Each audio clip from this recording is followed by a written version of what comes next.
Presentation of Fox Sports. We are Baltimore. We are Florida.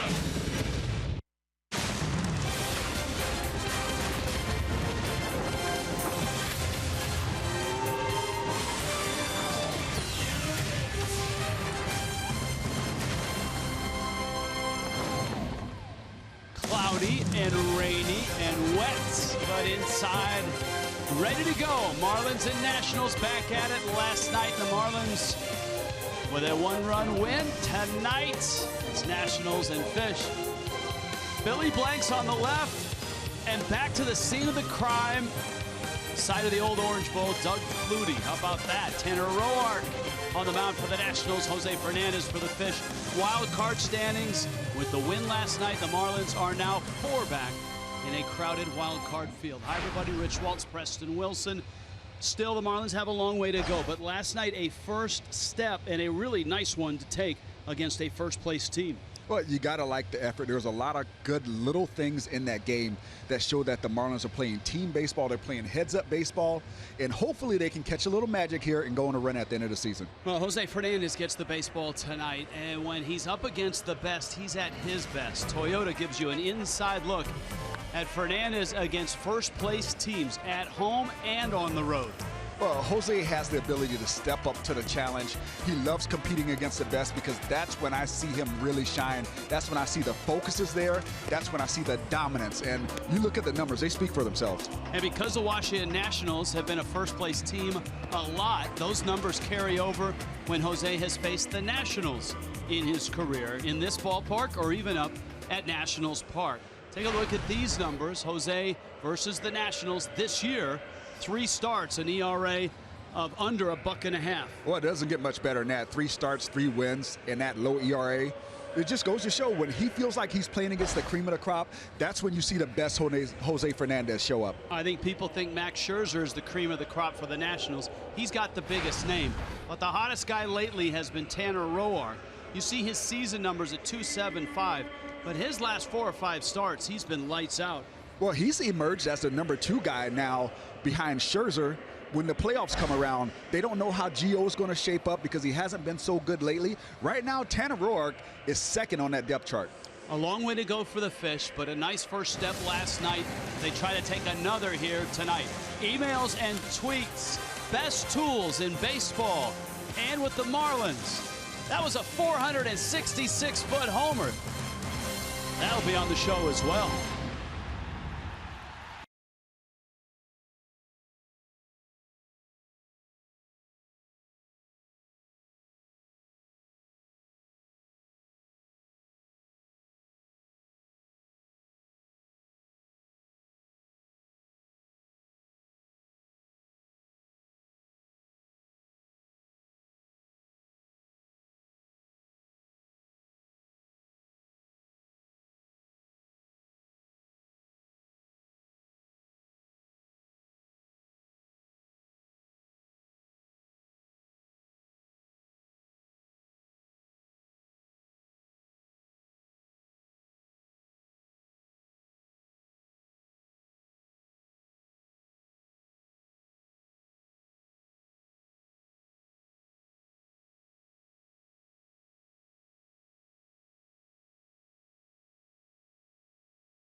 Sponsor of Miami Marlins baseball. Marlins Park tonight, Fish and Nats. And Jessica Blaylock, emails and tweets, kids. Hi, Jess. Hey, Rich, it is time for our annual Best Tool Show. That's going to be the theme of our Twitter and email Tuesday, driven by Ford. More on that in just a moment, but first let's hear from a couple of Marlins on who they think best represents the Fish when it comes to being a five-tool player. YELICH. When Big G's healthy, he can do a lot of things. You know, everybody, just because he's so big, you watch him run around the outfield, he can do that too. So I look at JT behind the plate. He can run, he can hit, he can hit for power. Christian Yelich, for sure. Both sides of the ball, he can play defense. He can play in the left field. Now he's showing he's a center field. Hitting wise, he's been carrying this team. I always joking with him. He's the one who's have to put us on his back every day because he can do everything special every day to make us win. So I feel he's representing everything for this club. I think OZUNA is one of the guys that comes to mind with the speed, and he's got the great arm power. Yeli hitting homers, going to the street. You'd have to think of him. Yeli, he's got four and maybe a fourth. We got to work on his arm. You could have one of the tools of your teammate. Giancarlo Stanton's power. Like, it's not even close. I don't care. That was the coolest thing ever. I didn't even have to finish the question. The Budweiser sign. I've been trying to do that my whole career. Still haven't done it. So yeah, his power it's a joke. I would probably want D's speed on the backs. You know, I used to be pretty fast back in the day, but the idea that you can chop a ball to the pitcher sometimes and almost beat it out is amazing to me. I think that's one of the most dynamic things in baseball. And it also gives you an opportunity for a possible inside the park home run. We saw that from D last year. Yeah, I've still, in 11 years, don't have one of those. So probably not going to have one, but you never know. Maybe two guys run into each other someday. Probably Yeli's hair. I think I would want his palo. I would enjoy having that big old mane of hair. Justin BOUR with the answer of the day. Who are the best five-tool players in Major League Baseball? Who is the best five-tool player on the Marlins? Tell us what you think. Send those tweets to @FoxMarlins. Your emails can go to foxmarlins@gmail.com. And don't forget to use that hashtag #BestTools. Coming up next, it is first pitch between the Marlins and the Nationals. The Fish took game 1 last night. They're looking for the series win tonight, and they will have Jose Fernandez on the hill. Rich Waltz and Preston Wilson will have the call for you next.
Jose Fernandez out of the dugout on his way to the mound. Fish and Nationals ready to go. From Miami tonight, here's the Nationals lineup. Dusty Baker's 9. Brought to you by UHealth Sports Medicine. Well, here they are. Trey Turner's leading off. Stephen Drew gets a start, batting second. As Bryce Harper's in there tonight, batting third. Anthony Rendon in the cleanup spot. Clint Robinson's playing first base, batting fifth. Wilson Ramos is sixth. Brian Goodwin gets a start, batting 7th, and Danny Espinosa with a big 3-run homer last night, batting 8th, and Tanner Roark is in the 9th slot. Jose Fernandez makes his 29th start. You can see the innings pitch. The Marlins feel at least 2 more starts for Jose. And a first pitch swing and a busted bat from Trey Turner as he sprays it down the right field line. And this ball game is underway. Turner, Drew, and Harper for the Nationals. And Fernandez trying to run his home record at Marlins Park to 29-2 against the Nationals in this building. 7 starts and an ERA of under 1, 0.84. New bat for Turner and an 0-1 count here. Marlins beat the Nationals last night 4-3. Tight game, fun game, and need a lot more wins in the next 12 games to give themselves a postseason. The odds are not great, but a nice first step last night. Turner off to an incredible start in his 62nd game. He's hitting .350 and slugging .581. Oh yeah, he has swiped 27 bases as well. Lake Worth product just up the road. And Jose misses outside, a 97-mile-an-hour fastball. Turner, North Carolina State shortstop.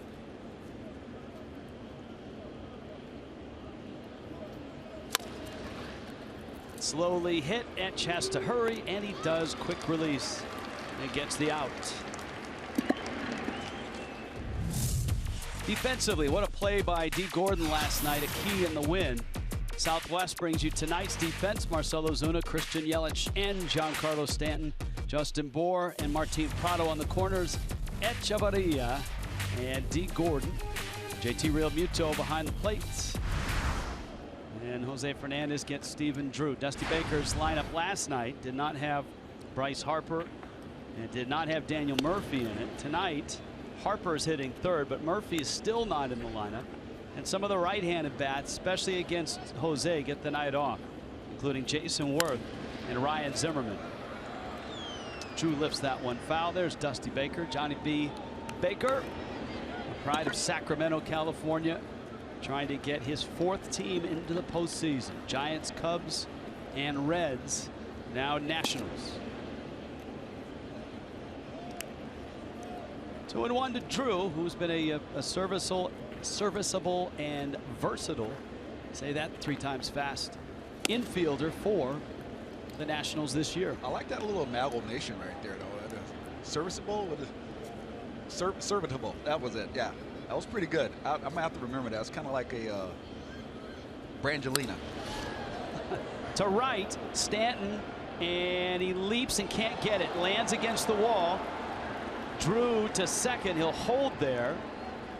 And Stanton a strong throw into third. That's really the first test we've seen for Stanton, to have to go hard after a ball in the outfield and end up leaping and trying to make a catch. Well, that's a sign of him being a little rusty from being out there, because he needed to peek at the wall a little sooner, and he lost where he was in space. He thought he was closer to the fence. That's why he jumped so early. He could have ran back a couple more steps and possibly made a play on that ball. But when you haven't been playing outfield, those are the little things that get lost. Your spacing out there, knowing where you are in relationship to the wall. So it's a double for Drew, and here comes Bryce Harper. Harper climbs in after a mental day off yesterday. He did pinch hit late and hit a fly ball out. And the mental day necessitated by a 19-game skid in which he's hit just a .164. You got Anthony Rendon behind him. Jose dots the outside corner. GMC brings you the big matchup. In 78 games against the Fish, 317, 20 homers. In his last 26 games, he's hit 10 of those homers and hit .354. He fouls that pitch back. It's 0-2. I look at Harper this year, and I don't see the plate coverage like I saw last year. He was driving the ball to left center so well last year. Seems like he's gotten a little pull conscious, and his bat's not staying through the zone, through the middle of the field quite as long right now.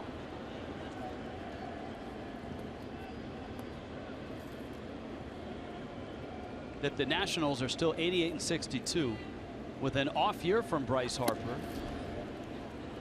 Tells you just how deep and how good they are.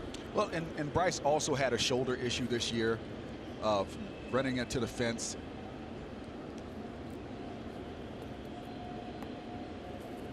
So you don't know if that's still lingering, but you know it's tough when a guy wants to play and he's not 100%, but he's got to go out there. He's a reigning MVP. And one foul back and out of play. Boy, was he ever last year.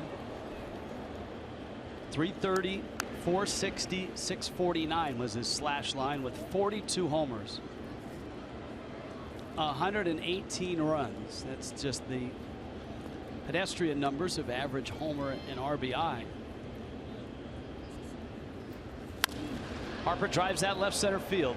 Ozuna around it, squares, Drew tags, and Ozuna showing off that arm in left field. And there's 2 outs. Ozuna's still getting comfortable out in left field right now. Fernandez and Real Muto with a quick word. That ball by Harper is kind of an illustration of what I was talking about. He was driving those balls in the gap last year. Right now it looks like he's pulling off them just a little bit, not staying on that ball away quite long enough.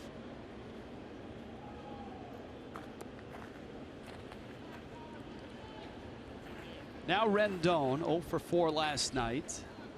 Rendon's bat has been a productive one in the second half. Fernandez with a slider that some call a curve, or a curve that some call a slider. For a strike, and it's 0-1.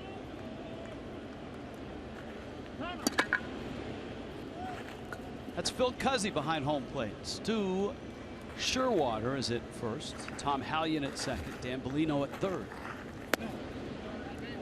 Slider is down.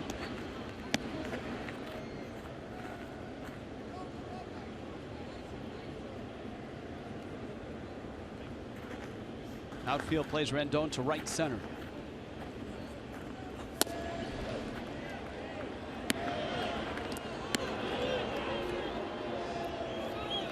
And that one just off the plate.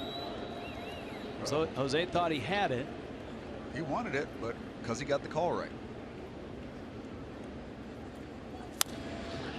Breaking ball popped him up. Prado's back. Echeverria in the vicinity as well, and it's Prado who makes the catch. And Jose through the first, looking sharp.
in the box with D. Gordon. Tanner Roark gets ready to go. Roark has had a fabulous year, an ERA of under 3. He's looking for win number 16, but he's not been able to solve the Marlins this year. 5th start against the Fish. He's 1-3 and an ERA of over 6. He splits the plate to D. Gordon. Marcell Ozuna and Martin Prado to follow. An 0 for 4 last night for D.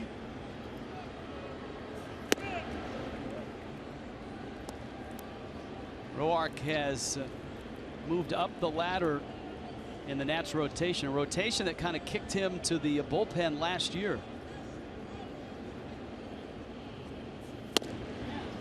Which is saying something, because he had such a great 2014. He was 15-10 with a 2.85 back in 14. Mike Maddox, a pitching coach for the Nationals. Last year worked mostly out of the bullpen.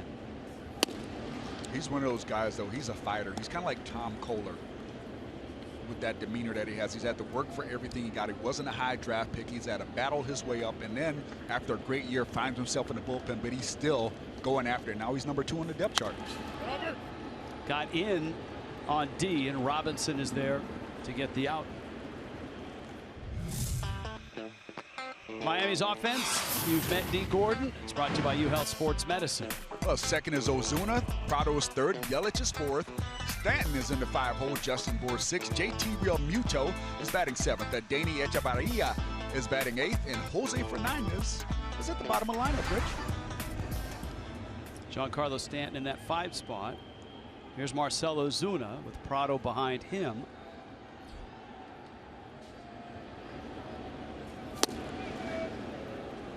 And Roark gets a strike. Now, he hasn't pitched well against the Marlins this year, but remember, he hasn't pitched against them since May. And lately, he's been very, very good. Last 4 starts, a 108 earned run average. And one of the Nationals' best since the All-Star break. An ERA in the low 2s. In fact, only 2 other starters in baseball better than him. Kyle Hendricks and Justin Verlander since the break. So he seemingly is a different guy now than when the Marlins saw him in April and in May. I got a feeling the Nationals are going to be saying the same thing tomorrow about Tom Kohler.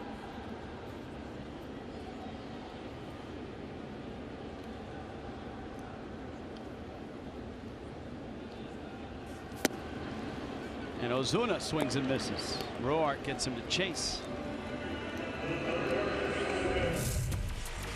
Dusty Baker's defense tonight. Brought to you by Southwest. Rookie Brian Goodwin is in left. Trey Turner in center. Bryce Harper in right. Rendon and Robinson on the corners. Drew gets a start at second. And God bless Danny Espinoza and his spring training photo. That beard has lived throughout the season. Yes, he looks like a garden gnome. Wilson Ramos is doing the catching. Espinoza seems to do that every year. He shows up to spring training. Now, picture day is usually the 1st or 2nd day of spring training. And he shows up with the beard, takes the picture, then shaves it off. And it gloriously lives for the next 7 months on TV screens and ballpark scoreboards everywhere. Yeah, it's a sight to behold. It looks like one of the extras from one of the Lord of the Rings movies, like one of the dwarfs with the beards and all that. That one fouled off by Prado, and it counts 0-2. Martin 1 for 3 last night with a double. Prado having an outstanding season in a lot of areas.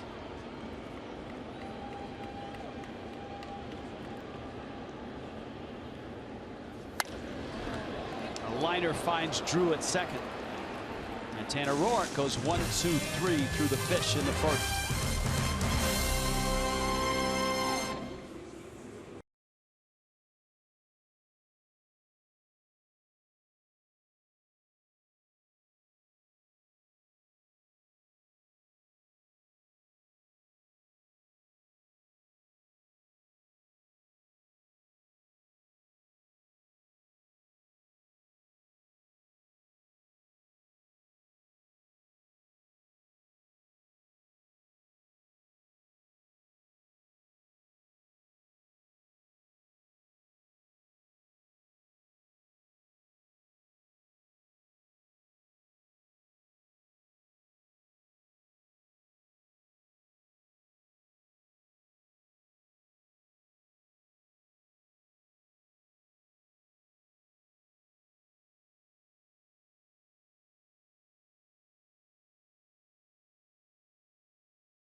Marlins Baseball está disponible en español a través del SAP y es presentado a ustedes por Kendall Toyota y West Kendall Toyota. Back to work. Jose Fernandez, Clint Robinson, Wilson Ramos, and Brian Goodwin for the Nationals. Fernandez misses down low. With the win last night, the Fish now at 500, 75 and 75. A dozen games left. Obviously, the Marlins need to go on an epic run to see games in the second week of October. To left, OZUNA creeps in and makes the catch.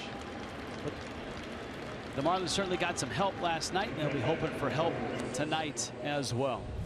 Place your deposit on 2017 season ticket. Guarantee access to the All-Star game next year. 1-877 Marlins. Go to marlins.com/season tickets. Deposits start at just $250. Wilson Ramos once again tonight. The Marlins are Atlanta Brave fans. They play the Mets tonight in New York. The Fish will be pulling for the Rockies. Jorge De La Rosa goes against the Cardinals. Pitch misses out to Ramos. And then the Marlins will be rooting on those Los Angeles Dodgers, who in a contentious matchup last night, Kershaw and Bumgarner beat the Giants with a rally in the bottom of the ninth. Ramos backs up from a breaking ball.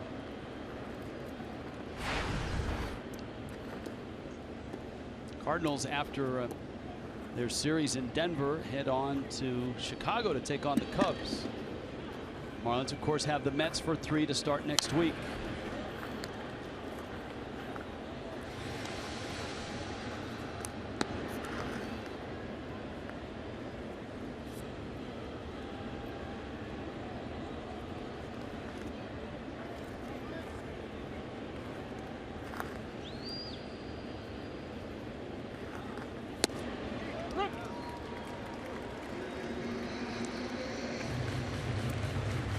Two and two.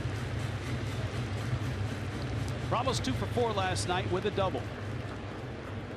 And he has been a major reason why the Nationals, without the huge year from a guy like Harper, have been able to keep that offense purring. That average over 300, 21 home runs, 78 RBI. He's also got 24 doubles, Rich. So he's not just, he's making his presence felt in most games. Slider, and Jose gets his first strikeout of the night. Very good slide. He threw 1-2-1, kind of a get me over slider. This is the one that he starts right on the edge of the plate, tries to get it to fall away, just makes the right-handed batter run out of bat. Here now is Brian Goodwin, kid out of North Carolina. Takes a fastball for a strike. Highly coveted as a high school player in North Carolina. He played a season at the University of North Carolina and then ended up at Miami-Dade Community College for a season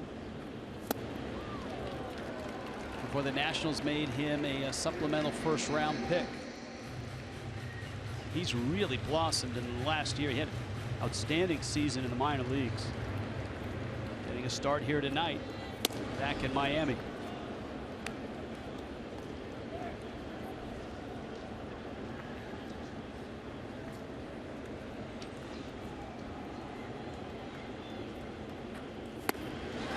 And getting to face Jose Fernandez. Welcome back to Miami. Giancarlo Stanton went .466 last night. He is due up when the Fish hit next.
Christian Yelich, Giancarlo Stanton, Justin Bour for the Fish.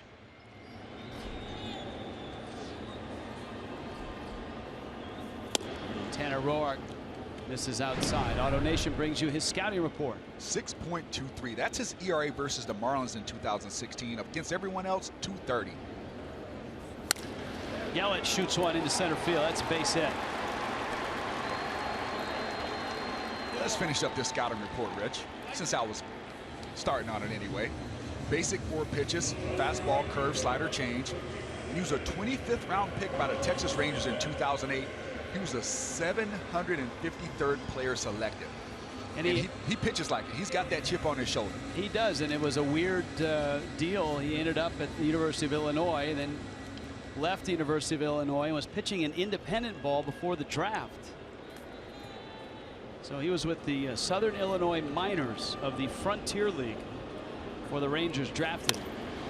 Stanton flips it foul and out of play. Giancarlo last night took a slider and gave it a ride. Now StatCast had it at 448. 466 for a hit tracker online. And it landed behind the B, right behind those taps, in the glove of a fan who had tracked it for about 30 feet.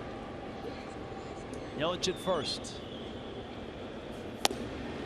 Roark gets a strike.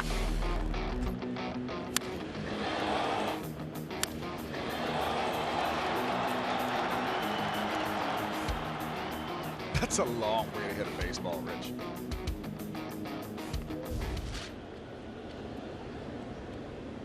Oh, 2.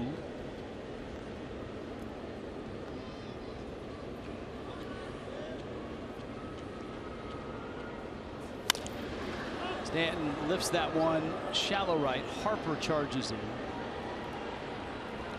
And he makes the catch. Yelich still at first. Bour coming up.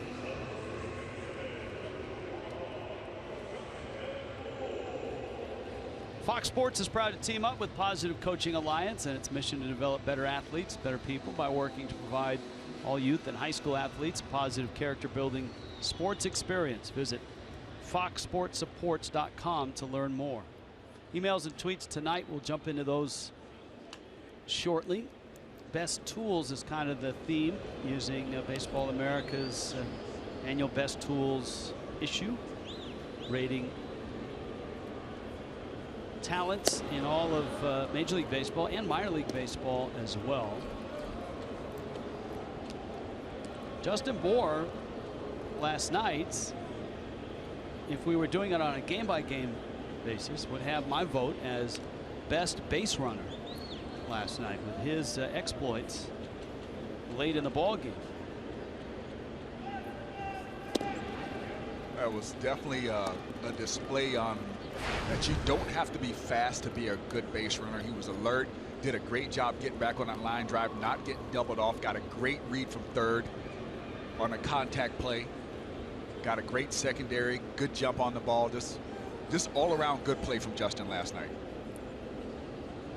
Shift is on. Yelich at first.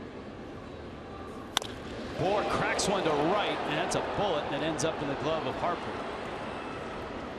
So a good swing and good contact, but no result. And here comes JT Realmuto.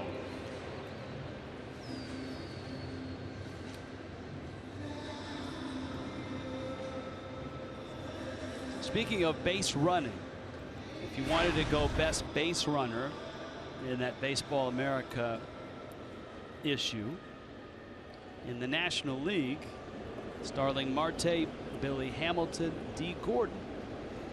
And Gordon probably would have been higher had he not been gone for a good part of the season. There's a look at him. Since we mentioned best base runner.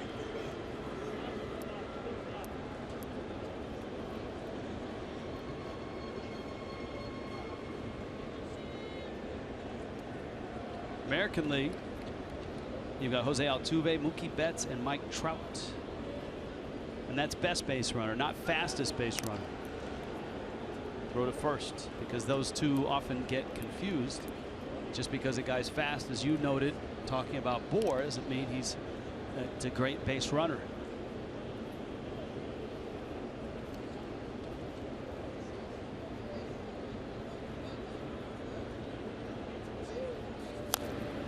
Realmuto just gets a piece of it. Well, it takes a different kind of guy to want to be a good base runner, because there's really no glory in it. I mean, you help out your teammates, but if you're not stealing bases, a lot of guys don't put the effort into it to get the reads, to know where the defense is playing before the ball is hit. All of those things play a factor in how well you run the bases. And it's that work that doesn't really get appreciated until you're on a team that realizes that you always take that extra base, so you find a way to move up somehow. Realmuto fouls it out of play. We were having a discussion on Marlins Live about 5 tools and how the 5 tools that scouts look for. There are some players that are at the top of the scale in all 5 tools. Not a lot of guys. Every now and then you get one. Some say a Bryce Harper. Some say a Mike Trout. You gotta have speed, power, hit for average, ability to defend, and throwing arm. I think you definitely have to throw Altuve in there as well, with the power that he's shown this year. Speed on the bases, hits for such a high average, plays good defense.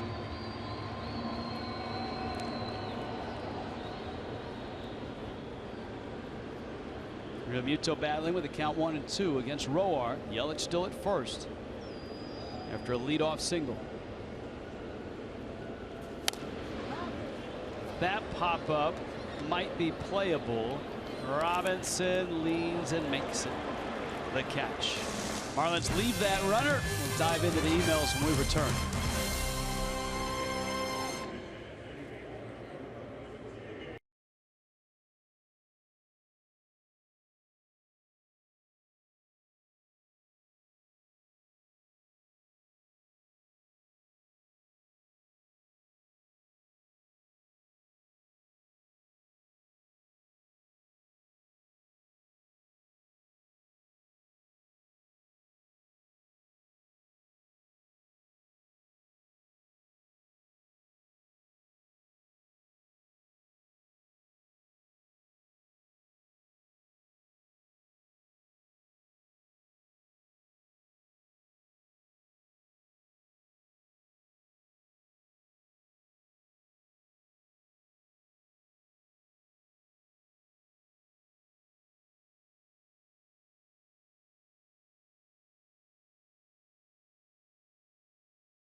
In the third, this copyrighted telecast presented by the Authority. The Marlins may not be reproduced, retransmitted in any form.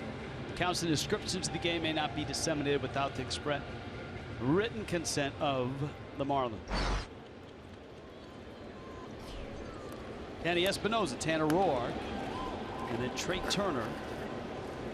Nationals have 1 hit, a double by Stephen Drew. Marlins have 1 hit, a single by Christian Yelich.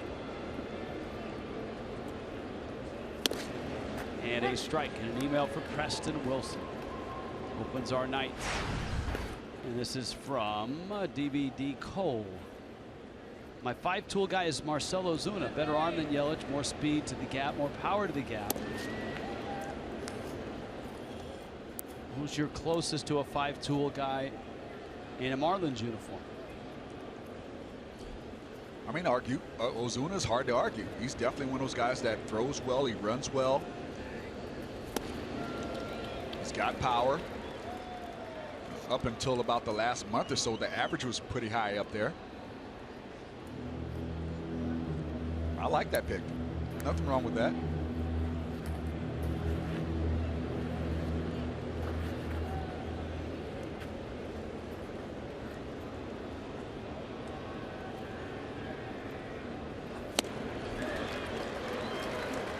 Jose Fernandez is heating up. He has punched out the last 3 that he's faced, and we check in with Craig Minervini. Craig? Hey, Rich, over the last 2 years, Jose Fernandez has been a total of 19 starts. Tonight, start number 29, and that is what he is most proud of.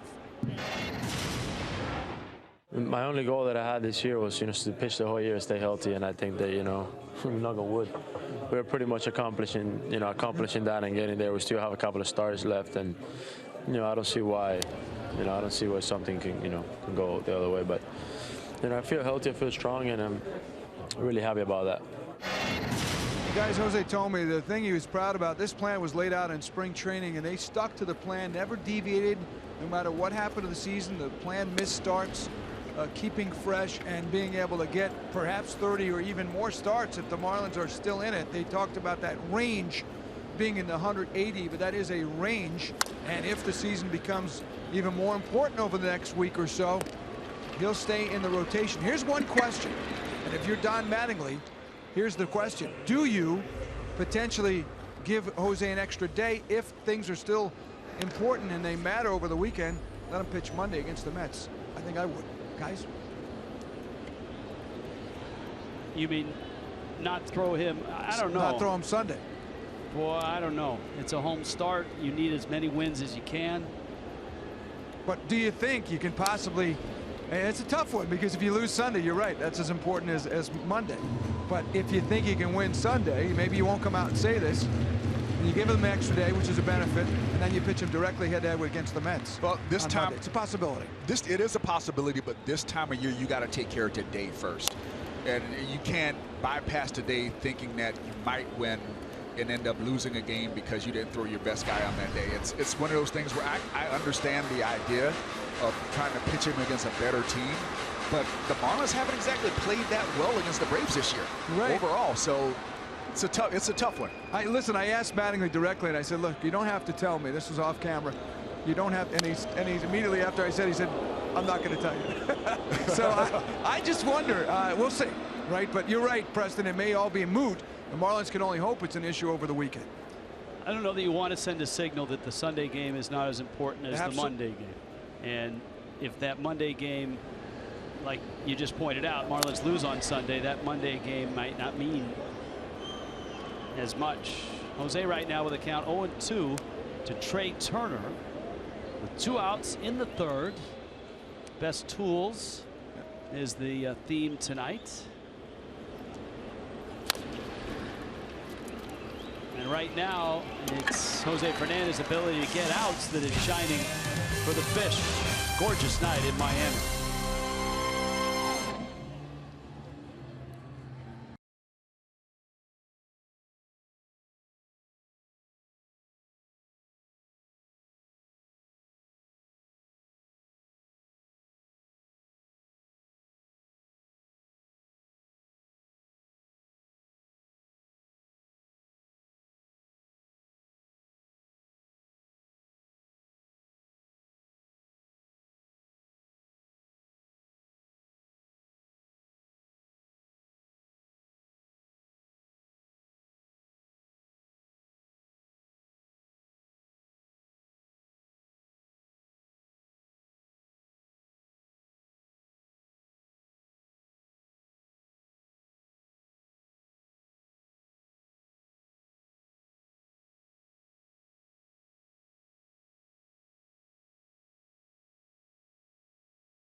Beverage provided by Goodyear.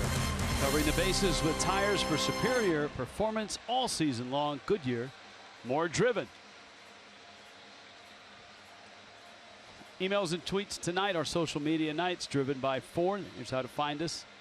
You can tweet at Fox Marlins or email us, foxmarlins@gmail.com. Danny Echeverria.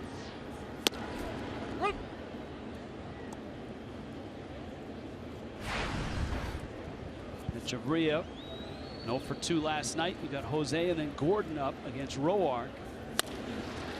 And Edge pulls one under the glove of Rendon. Espinosa, though, has had a really nice year defensively at short. And he gets Echeverria.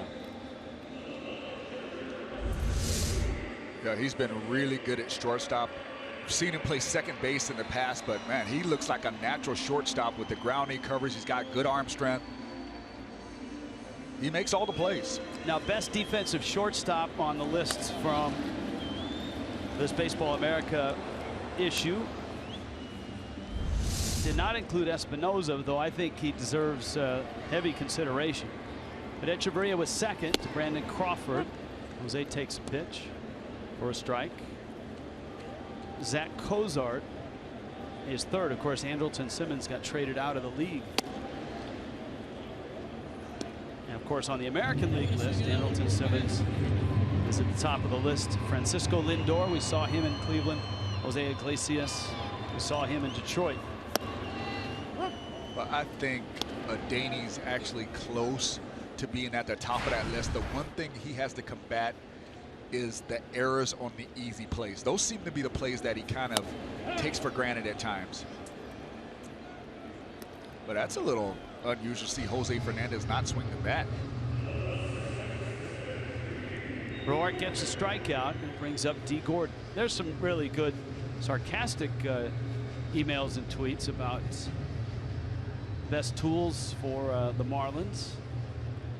Ross wants Christian Yelich's ability not to look a day over 18. Nick wants Mattingly's old mustache. Gordon lines it foul. Willie wants Ichiro's ability to never get injured, which is pretty amazing. Yes, it is. Sudsy wants the PIN number to Giancarlo's bank account. So there's that, and a 2-out hit by Gordon, and let's see if the Marlins can put the running game into play here.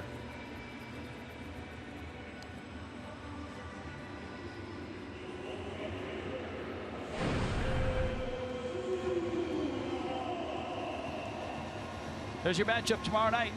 Max Scherzer, Tom Kohler. Marlins Live starts it at 6:30.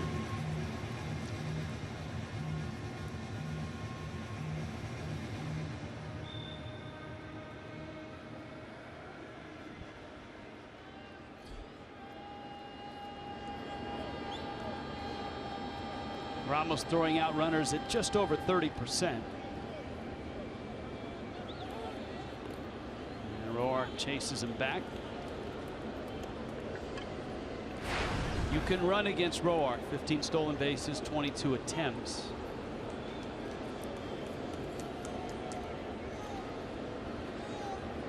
So the caught stealing percentage against this righty is 32. League average is 27.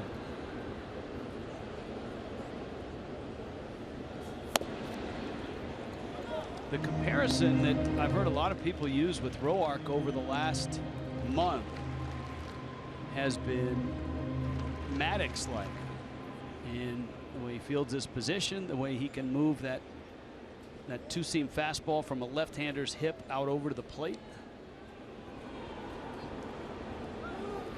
Well, he does have a Maddox in the dugout with him. Ah, very nice. Greg's brother Mike, who had a nice major league career himself.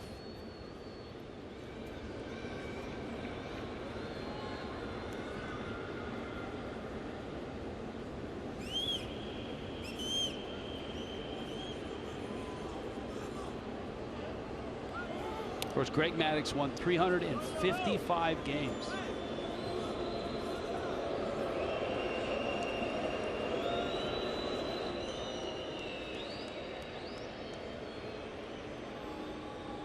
Not sure who Gordon was yelling at. He was telling OZUNA to call time if he makes him stand up there that long. Because Gotcha. he did a really long hold and throw over. So as a hitter, you don't want to get settled in the box that much, get stale in there. So just call timeout if pitcher takes too long. I think hitting behind someone with speed's a little new for OZUNA. He's not used to the number 2 spot. Well, it takes a long time for that speed leadoff guy and the number 2 batter to develop that relationship, the secret hand signals, to get to understand when that base runner may be going, to be able to kind of peek out of your corner of your eye to see if you see him get a good jump early in the count, to just take the pitch no matter what. Pitch is out, and it looks like maybe Gordon's presence has affected ROARK working out of the stretch. Well, his rhythm changed completely when D. Gordon got on. He started holding, taking longer to deliver the ball, trying to make sure D doesn't get that good jump off of him, changing his looks. It definitely affected his rhythm on the mound.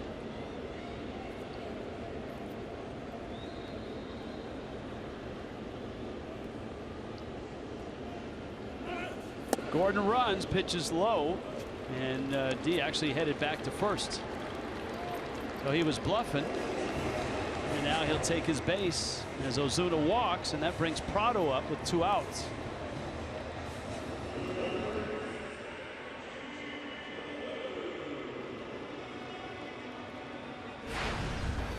PRADO lined to second. We told you that the Marlins have had success against ROARK throughout his career and in the early part of this year when they faced him 4 times in April and May. So there are guys in the lineup that have hit him well, and PRADO may be the best. He's 10 for 22.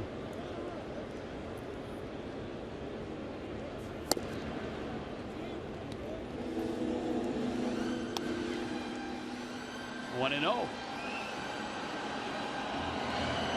PRADO lined out sharply to second base at his first at bat, hit that ball really well.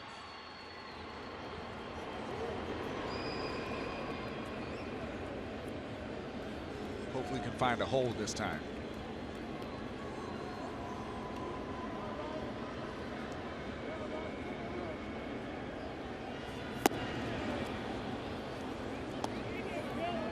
One and 1. Oh, that's amazing. Phil Cuzzy did not call that a swing.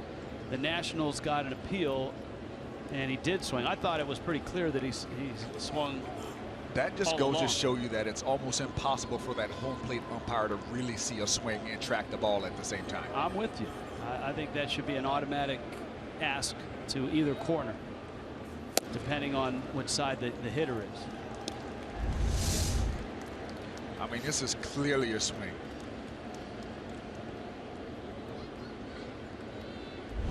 Not quite Jason Kipnis-like, but a swing. Yes.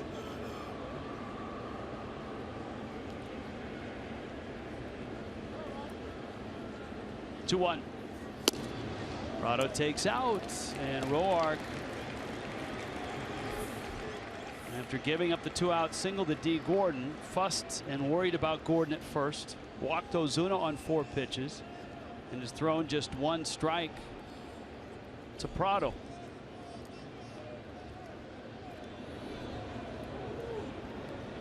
Got pretty good speed out there too. Obviously Gordon at second, OZUNA at first. And that's out. PRADO walks.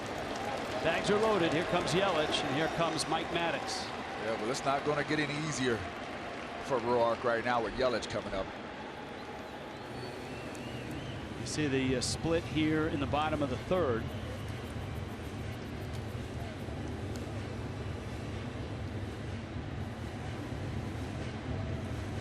So here is Yelich, who in his brief but very fine career has never hit a grand slam.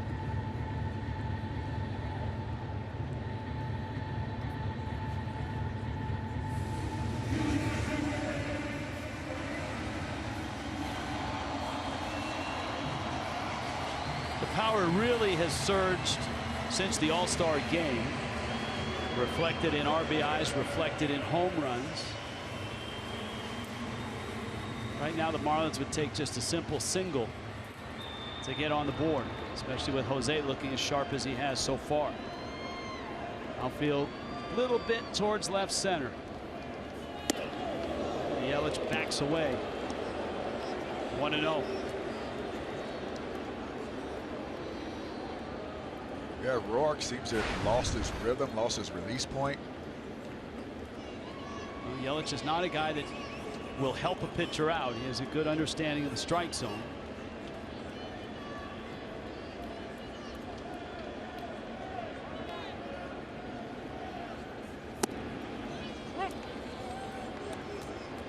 Off-speed pitch for a strike.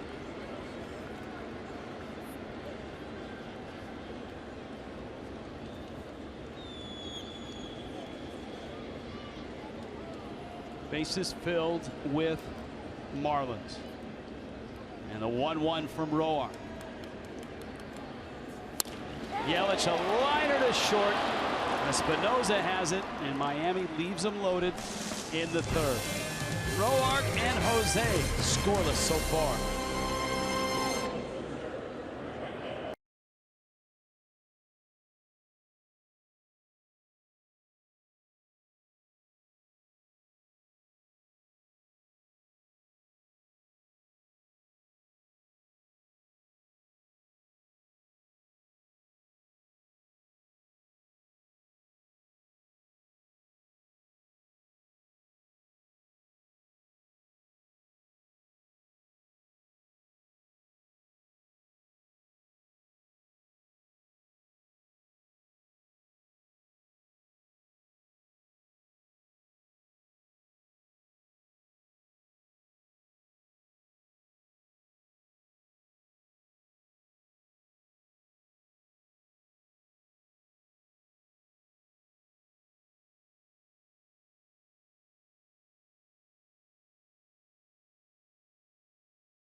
Florida is brought to you by Ram.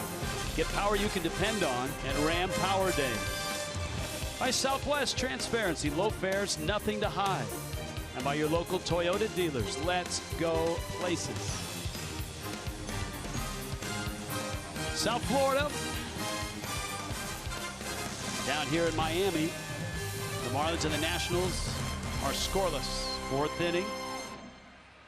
We got live blimp shots all over the telecast tonight. The Goodyear blimp is above Preston Wilson. Well, that was a great shot right there with the city lights. There you go. And the cool thing is, our production truck has communication with the blimp. It can tell the blimp to fly anywhere.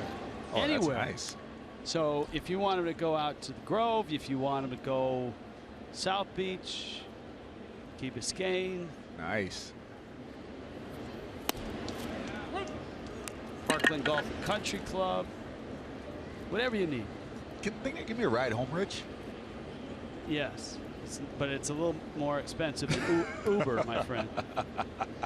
Stephen Drew is up, and Drew takes outside. Bryce Harper, Anthony Rendon, second time through now for the Nationals against Jose. 3 strikeouts, no walks.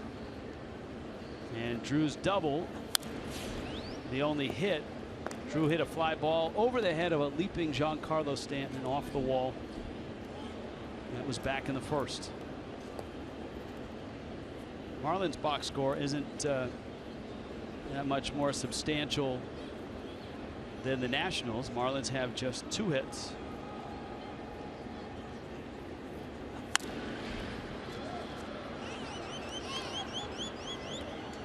2 balls, 2 strikes. Well, Jose's pitching a good game. He's very aggressive with his fastball, moving it in and out. Location has been very good tonight so far, and he's showing a good changeup and slider, or slurve.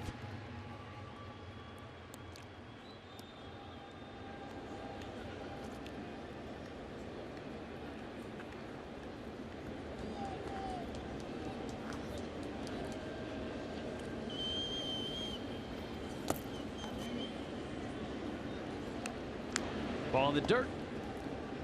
Full count, 3-2. James wants to know, where in the heck is Chuck Carr? Can I get a where are they now? Wherever he is, I guarantee he's not bunting, because Chuck Carr don't bunt. Great changeup. And Jose gets a strikeout. 4th for Jose. Tomorrow night series closes. Chevron Crazy 8 night. Just fill up your car with Chevron with Techron gasoline. Bring the receipt to the Marlins Park ticket office. You get to choose between 2 Lexus Legends level tickets or 1 home plate box ticket for just $28.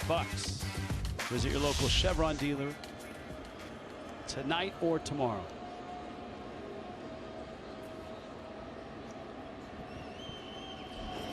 Now Harper fouls it back to the screen. Most exciting players, best tools, Baseball America. Bryce Harper, Nolan Arenado, Chris Bryant. It's a very good list. Yeah, I got no problem with that.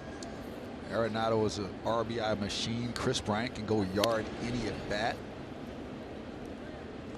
I think if Giancarlo Stanton had been healthy last year, not missed almost 3 months with the hamate bone injury, and obviously been injured and slumping a bit this year, probably still be on some of those lists, which he was on earlier in his career. I think he was 2nd on the most exciting player list last year. Harper with the count 1-2.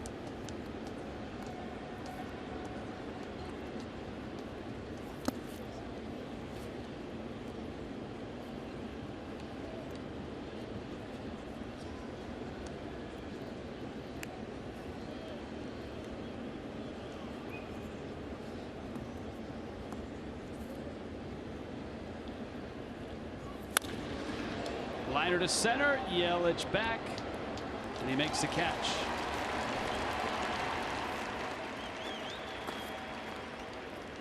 So Harper lines out. Rendon comes up now.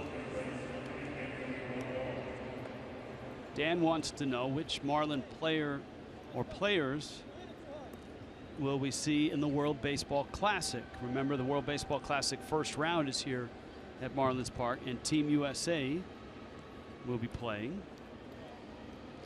Well, you know, the biggest name and probably the most substantial story in terms of participation was Bryce Harper, saying that he wants to play on the game, but he doesn't want to be like the only guy. He wants other stars around him. Giancarlo Stanton was on that team in 2013. So I think what ends up happening, from what I've seen in 09 and in 13, is 1 or 2 big names commit, and then others follow and decide, well, if he's playing, I'm playing. Well, the tough part is it's before the season, and guys usually want to leave it on the line for the season and not risk injury.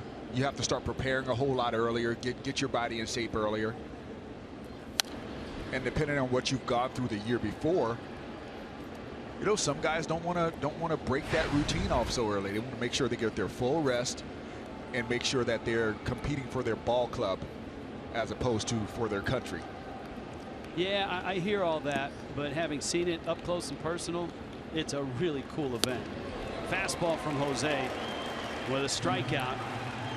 That's 5 punch outs for Jose Fernandez. Love the blimp. Scoreless ball game.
That's tomorrow night.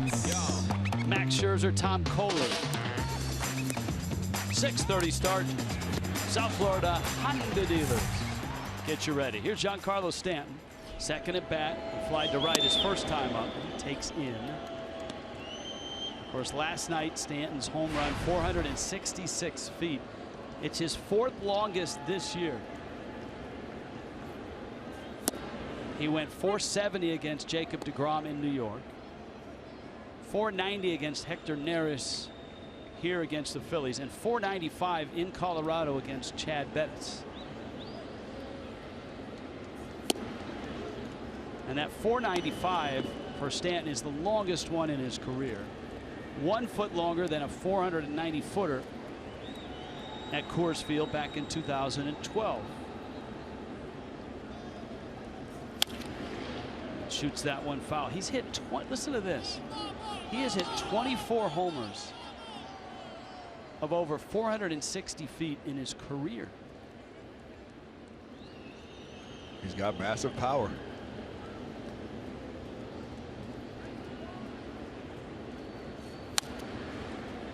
He fouls that one off. How much? I mean, look, he kind of answered it last night, but he did pull the ball. In terms of hitting the ball to center and to right center, he's got the #1 spot in best power vote in Baseball America. How much does that groin injury affect his ability to go to right center? Well, it's one of those things where it depends on what side of the groin is hurt. I mean, I think if you could pull the ball, you're all right going the other way, because that's where the most torque is when you pull the ball. That's when those hips really have to explode. Stanton walks. And that pitch was down. You see pitch number 7. Justin Bour, JT Realmuto follow.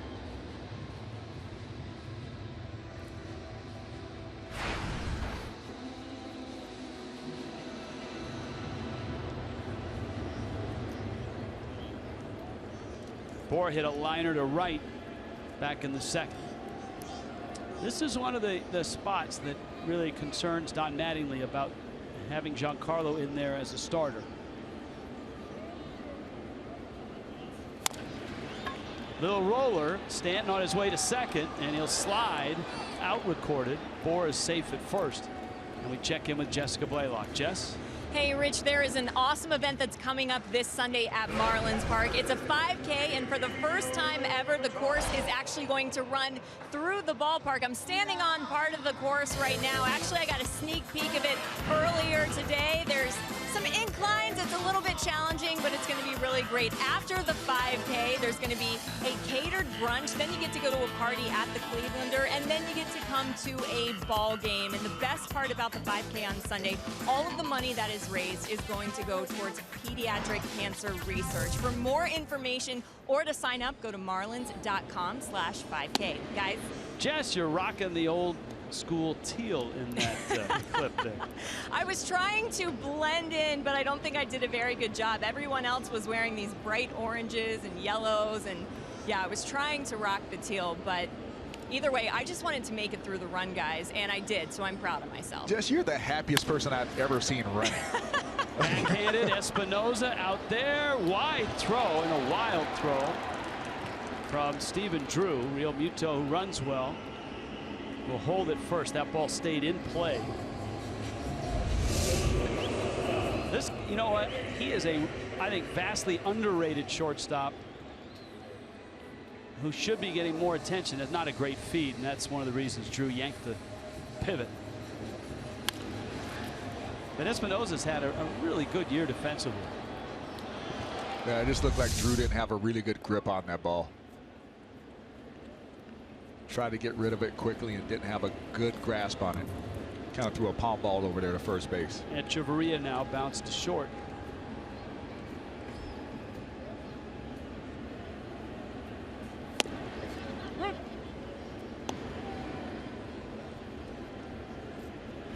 You got Jose on deck.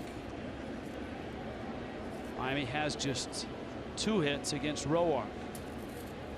Nationals have 1 hit against Jose.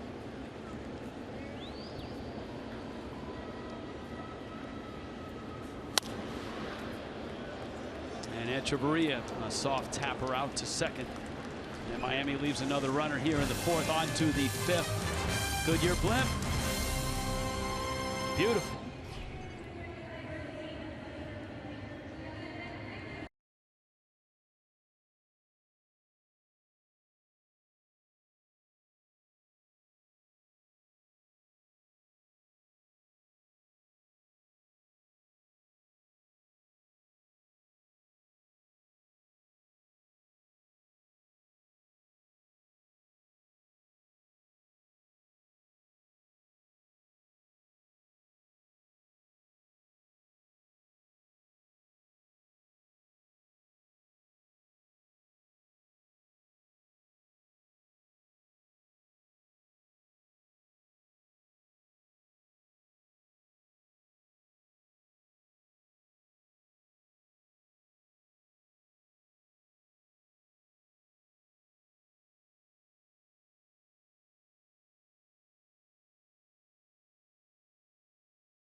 Aerial coverage provided by Goodyear.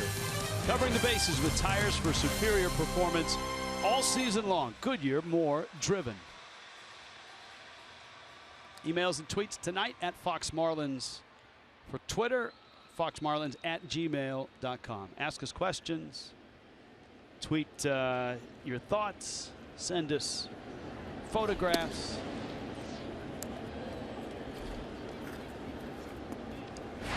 Clint Robinson, Wilson Ramos, Brian Goodwin for the Nationals.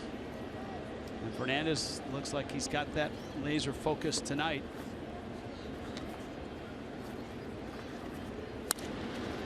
Robinson into the bat. Stanton to his right. And there's an out here in the fifth. Geico brings you a moment. And tonight, it's a Marlins moment. 2006. Antrel Willis becomes the only Marlins pitcher to hit 2 home runs in a game. And that was against the Mets, and that was up at Shea Stadium.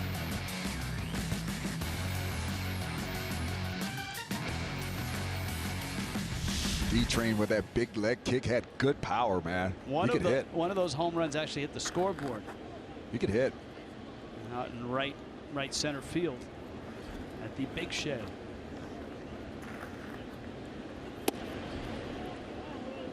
Ramos takes in.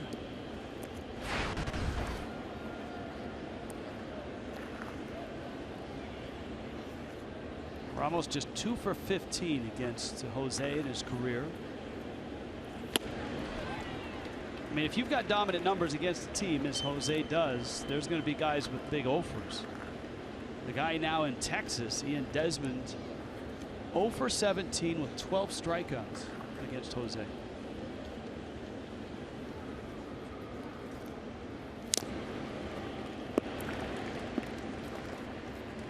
Off speed, and it's 1-2. Jason Worth is getting the night off. He's 1 for 16 in his career. Well, when you face a guy like Jose, it's really all about finding the right matchups or the best possible matchups, and you want your guys with the quicker bats to be facing him because he can dominate a guy that has mediocre bat speed.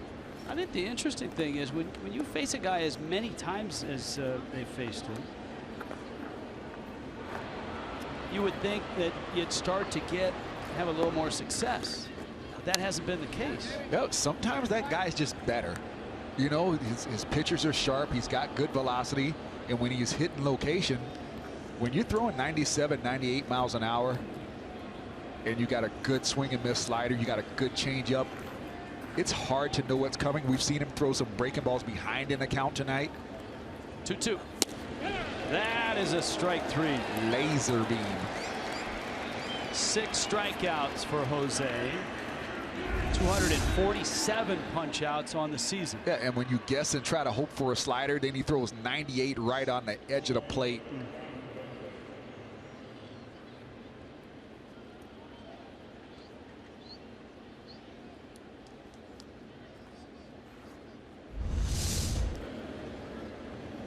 The guy who throws tomorrow night for the Nationals leads the National League in strikeouts. Max Scherzer has punched out 259. Jose now at 247. But Scherzer has pitched 210 innings. And for Jose, he's still under 180.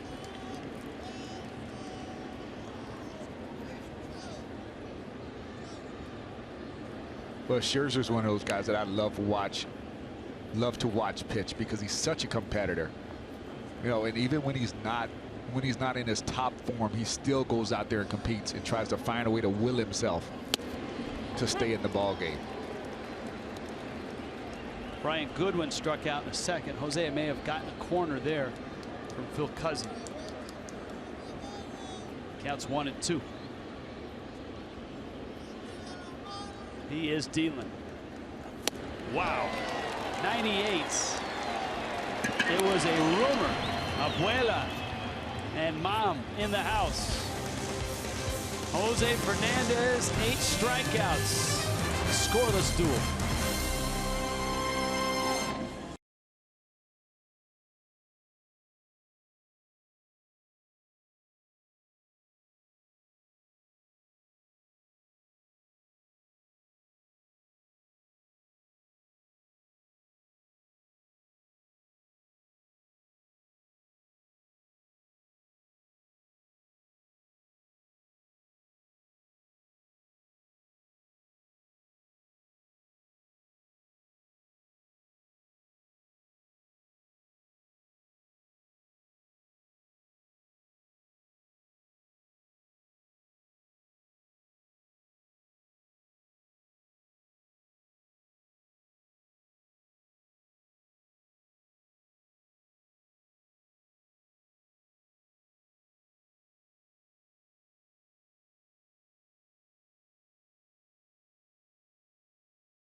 Is the presenting sponsor of Miami Marlins baseball. Goodyear blimp high above Miami proper.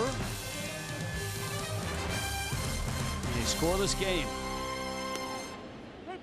Tanner Roark has been matching Jose in terms of 0 in the column of runs. Jose's got 7 strikeouts. He swings and misses. It's 0-2. I had him at 8 going to break, but it's 7. Roark has struck out 2, walked 3. Jose has been the sharper of the 2. Miami's had a few more opportunities. And Jose swings and misses. Roark strikes him out for the second time. Well, he was swinging the bat that time. The first at bat, it was almost like he was just kind of trying to take a measure of Tanner Roark. Usually we see Jose Fernandez swing the bat. Maybe he was trying to set him up, Rich. Sort of rope-a-dope for like a 6th inning at bat. Yeah, just a little ambush action. You know, make it look like he's not going to swing. D. Gordon bunts it up the third base line and foul. Just foul. Yep, but that's what you want an 0-0 bunt to be. You want it to be fair, barely, or foul. That's what you want. You don't want to waste it. Get yourself another pitch. You want that bunt to be perfect in an 0 count. Barry Bonds was talking the other day about Gordon and his, trying to get back to speed and get back to his game. And Bonds said, man, he would like to see Gordon at least once a game try to bunt for a hit. Because he's good at it, as he showed last year. 0-1. Jim with an email. Jim wants to know, will the Marlins let Fox Sports Florida tape one of their post-game celebrations / club / party in the clubhouse to show on the season's final telecast as a present for viewers and fans who have wondered exactly what all that smoke and stuff was on Marlins Live when there's sound from the clubhouse. And ROARK elevates a fastball and strikes out Gordon. You know what? If I'm a player, I don't want that to be taped. Because there's some things that you earn by your travels of becoming a Major League Baseball player, and that's your sanctuary. Like, that's your time with your teammates to celebrate, do whatever it is you do after the game. And I think that should be something that should be held sacred. And it's just something that, yeah, you'd like to see it, but I understand why that won't happen. So OZUNA, well, that was quick. Tanner Roark goes 1-2-3 through the fish. That's an 8-pitch inning and a scoreless duel with Jose.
To you by Ram. Get power you can depend on at Ram Power Days. By Checkers, fast foodies know the deal. And by Warren Henry, now celebrating our 40th year as Miami's best luxury dealer.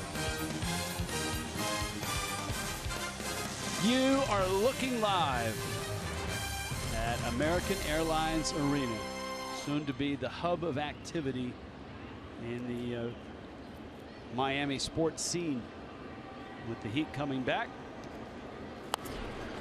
Bunt, not a good one. Real Muto, nice pickup, and he gets Espinoza. And that's why you want that early bunt to be fair or foul. You don't want to just give it away. You want it to be a perfect bunt or let it go foul. You don't want that to happen. You want to be able to live to see another pitch if you don't get that bunt down well.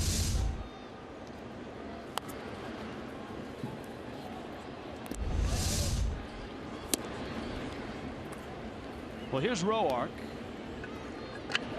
He bounced to short back in the third. Stephen Drew has the only hit for the Nationals. That was a first inning double. 7 strikeouts. Jose has not walked anybody.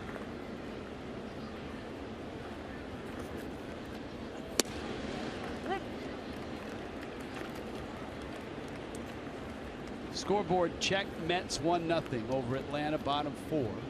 Cardinals and Rockies 10 minutes away from starting in Denver. And obviously later tonight, Giants and Dodgers.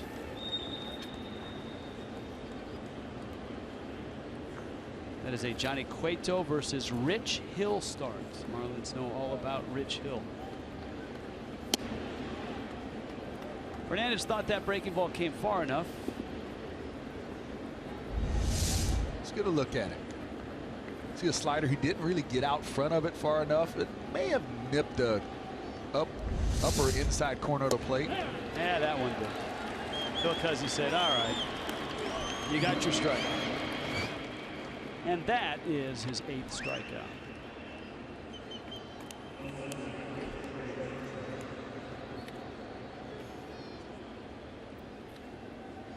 I think for Fernandez too, you got to look at pitch count here at 79. If he can get through this 6th inning, he's got Turner here, and get through it in the low 80s. He's got a shot to not only get through the 7th, but obviously the 8th. See Kyle Bearclaw with that grid roller going.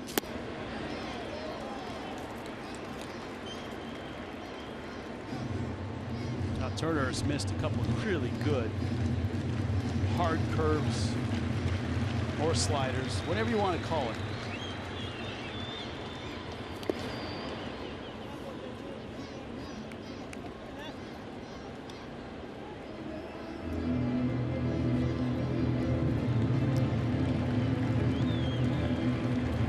Best slider in baseball: Fernandez, Kershaw, Scherzer. My goodness. And that's why he's #1 on that list, folks. 9 strikeouts for Jose through 6 innings. Still no runs.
T-Mobile, let's do some greater coverage of baseball, shall we? Agon finished it after Madison Bumgarner went after Yasiel Puig. Ian Desmond, been there, done that. Texas 3-2 over the Angels. We talked about Desmond earlier. Rick Porcello and the Red Sox continue their charge. Porcello putting together just a really nice year. And the Red Sox in the hyper-competitive National League, or American League East, with a 4-game lead over Baltimore and Toronto going into play tonight. Martin Prado, Christian Yelich, Giancarlo Stanton for the Fish against ROARK, who hasn't been as dominant as Jose, but obviously just as effective. It's a scoreless game. Prado Tap that one behind the plate, and it's 1-2. Miami had the bags loaded in the third after 2 were out. Yelich lined out to short. The 2 hits, a Yelich single, a D. Gordon single. And ROARK has walked 3.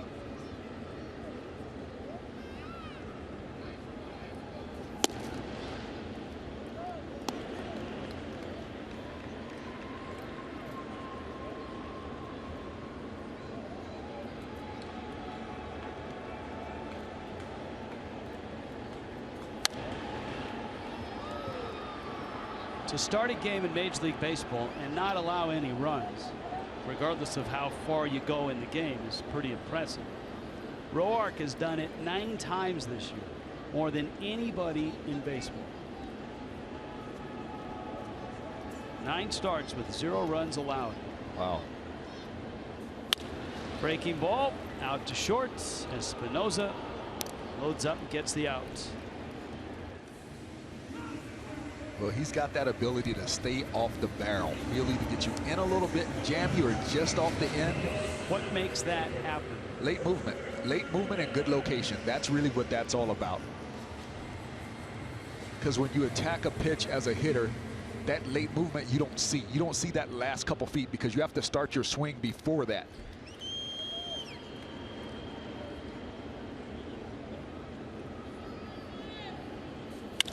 Yelich to left. Goodwin there, and he makes the catch. Well, it's the 3rd time Yelich has hit it hard. He's got a 1 for 3 to show for it. And here is Stanton. ROARK not only misses barrels, he keeps the ball in the ballpark. Just 14 home runs against him this year. And this is his 31st start. Stanton pops that one back. Ramos for a look, and it's out of play.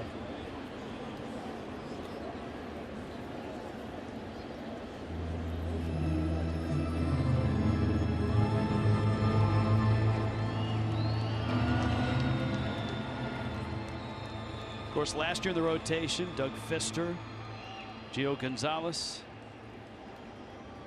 Joe Ross, Max Scherzer, Steven Strasburg, Jordan Zimmerman.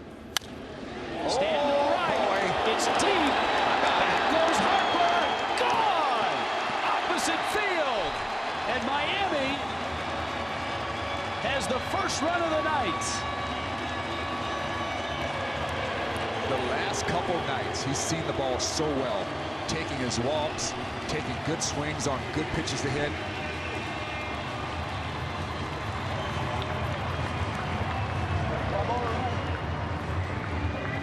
And that's the weapon that he has, the ability to go opposite field in any ballpark that you just can't replicate. You can't teach it. It's something that you have to have the bat speed and the balance to do that, and the bat path to be able to stay through the middle of the field. I mean, watch him stay on this pitch. Like, when you have that the knowledge that you can hit the ball out of the ballpark the other way, you don't feel compelled to pull everything, and it opens up everything for him. BOUR bounces one into shallow right. Miami has a run. Is that enough? Giancarlo Stanton, 2nd in 2 nights, 27th of the season.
A solo homer and the only run of the night. Now before the at-bat, Don Mattingly talking to Stanton. Now, look, I mean, Stanton is out of the game now with Ichiro going in defensively. I don't think a manager would tell a guy before an at-bat, hey, you're coming out after this at-bat. I think it's more about what ROARK is doing, because Mattingly was a hitting coach. Obviously, he was a terrific hitter in his day, but he was a really good hitting coach for the Yankees and for the Dodgers. Press, what do you think? I actually think that was the conversation. I think he was telling this your last at-bat. We're going to take you out after this inning, because it recently he's had 3 at-bats a game, and that's, you know, since he's been playing out there. I really think that was the conversation. I mean, you know, maybe Stanton felt compelled to make the most out of it or whatever, but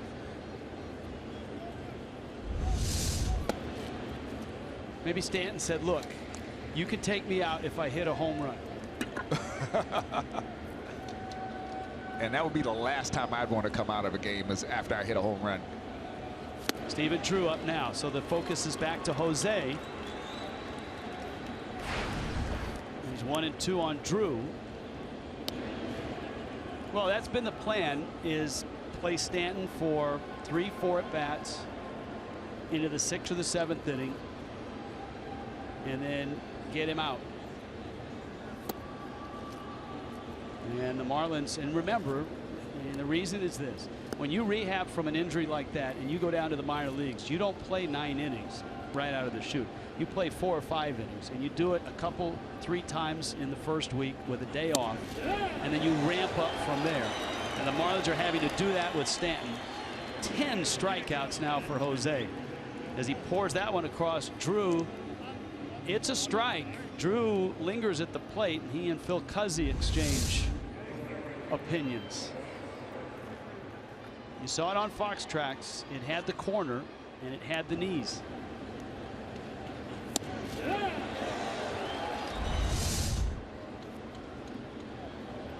Well, that's just frustration. I mean, you got a guy who's not throwing the ball in the middle of the plate, and he throws 98, and he's got a great slider, and he's breaking off changeup tonight that he's keeping down in the zone. It's a frustrating day for a hitter.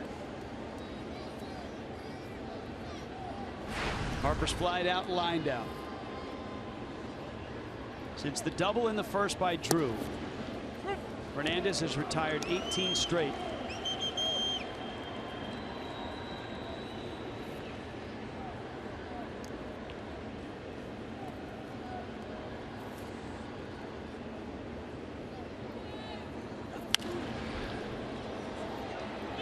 Harper lifts it foul.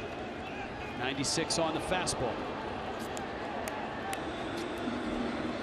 You know, he very well could still be dealing with a shoulder issue, because the one thing you can't do when Bryce Harper's healthy is throw the ball by him. And when we saw him take Strickland out, who threw like 102 last year in the playoffs, and he took him out deep in San Francisco, it's one of those things that when he's healthy, he's got some of the top end bat speed in the league. Well, there was a report in Sports Illustrated that he's dealing with a shoulder issue. Dusty Baker today refuted that. One foul back.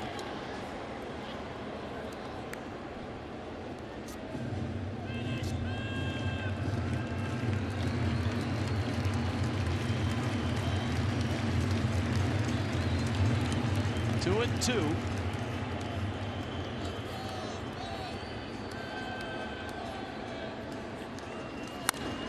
Breaking ball lined right center. Yelich is there.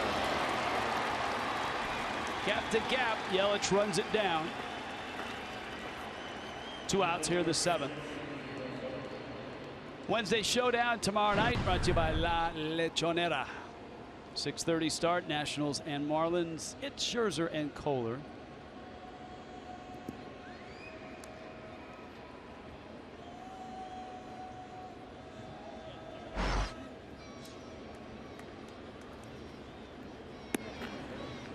Jose Fernandez tonight has been spectacular. A 1-0 lead, just 1 hit, He's retired 19 straight. PRADO cuts in front on the run. Got him at first. 20 in a row for Jose. A one-hit shutout through 7. And the Marlins go to the bottom of the 7th in a very important game, up 1-0.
By Jose Fernandez, and coming off the field after his 7 innings, a preemptive strike by Jose, telling, don't even think about taking me out, Skip. Don Mattingly said, all right. He heard what he wanted to hear. Yeah, I think that was more of kind of just testing Jose a little bit to see what the response was going to be.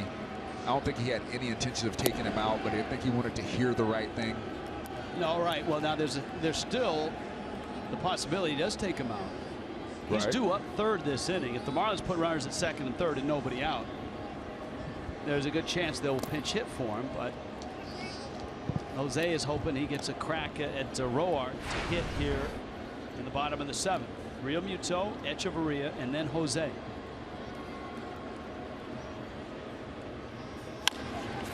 Chopper towards short. Espinosa has a big arm, and he shows it off there. And throws out Real Muto. And while Jose has been spectacular, ROARK has been very, very good. He is showing why he's been one of the best pitchers in baseball since the All-Star break.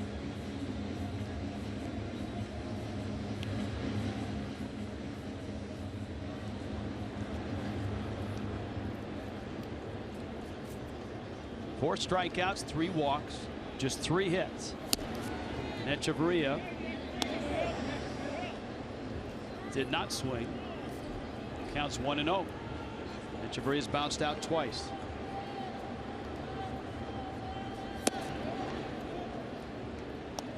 Whether he's tired, whether he's worn down, whatever it is, Echeverria has really struggled with the bat in the 2nd half. He has just 1 extra base hit in his last 43 games. I'm really seeing a lack of a game plan. Drives it to center, and it's caught there. Turner runs it down, and Jose's going to get his. It would be interesting to know how many of Echeverria's at bats have gone 3 pitches or less over that span, because he seems to have very quick at bats at times. Like, and then that's really what a slump is. You're not getting a good pitch. You're not hitting the pitch that you swing at well. Jose, I think, decided to swing at that pitch when he was on his way into the dugout. Yeah. He wound up, got a big leg kick, and missed it. He misses that one.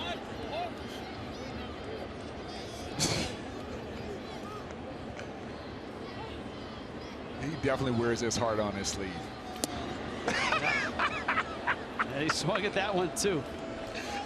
That was the fairy godmother swing. That's waving the magic wand. To the 8th, 1-0 Miami.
Trained soldier, just to make it a day older.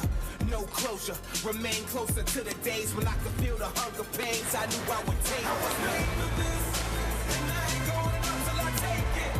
What I can't get, I was made for this, and I will never lose on the greatest. Just face it, I was made for this, and I ain't going up till I take it. That's what superstars do. Giancarlo Stanton, a solo homer. Jose Fernandez, 7 innings, a 1-hit shutout ball with 10 strikeouts. Marlins Park, live shot from the Goodyear blimp, and Jose's into the 8th, and he fires a strike to first baseman Clint Robinson. Wilson Ramos, Brian Goodwin also scheduled to appear. Miguel Rojas out at first base. I'm really impressed with Jose Fernandez's command tonight. He's always has good stuff. The fastball is usually there. Always got the breaking ball, the slurve. But he's throwing his fastball where he wants to for the most part tonight. Pitches out. Stephen Drew doubled in the first. After that, nobody has reached base. He's 2 pitches shy of 100.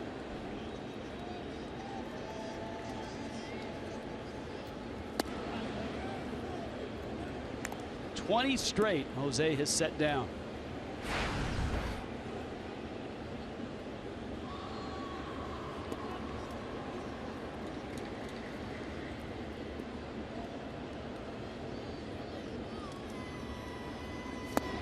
Ooh. Backdoor breaking ball. That's number 11. 21 in a row for Jose. All-Star Saturday, Jim Leland's in the house. First 5,000 fans get a Jim Leland bobblehead courtesy of Mikazuki Resort and Gaming. 1997 World Series manager. Go to Marlins.com for tickets, and he is the manager for Team USA in the World Baseball Classic.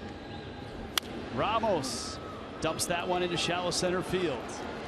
And so the Nationals have their second hit. It's a bloop single. And here comes Goodwin. So Preston Wilson, you're a player right now in the big leagues. Jim Leland calls you and says, Preston, I want you on my team, World Baseball Classic. Your answer?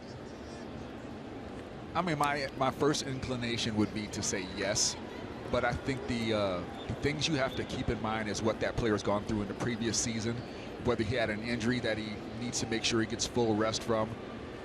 But the World Baseball Classic is exciting. It's a lot of fun. There's a lot of country pride on the line. And it's an experience that you don't get because baseball doesn't have an Olympics.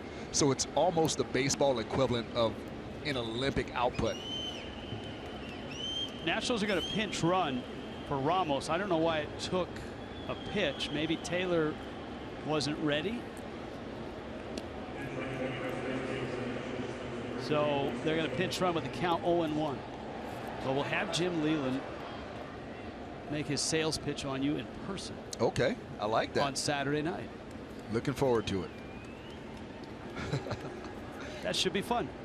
Pinch Penny brings you the pinch runner, and it is Michael Taylor. Remember, Taylor last night was out trying to go from second to third on that great play by D. Gordon. High chopper over Rojas and down the line, and Ichiro has to pick it up, and the Nationals are set up at the corners with one out. Goodwin gets a chopper through the infield. And now here comes Espinoza.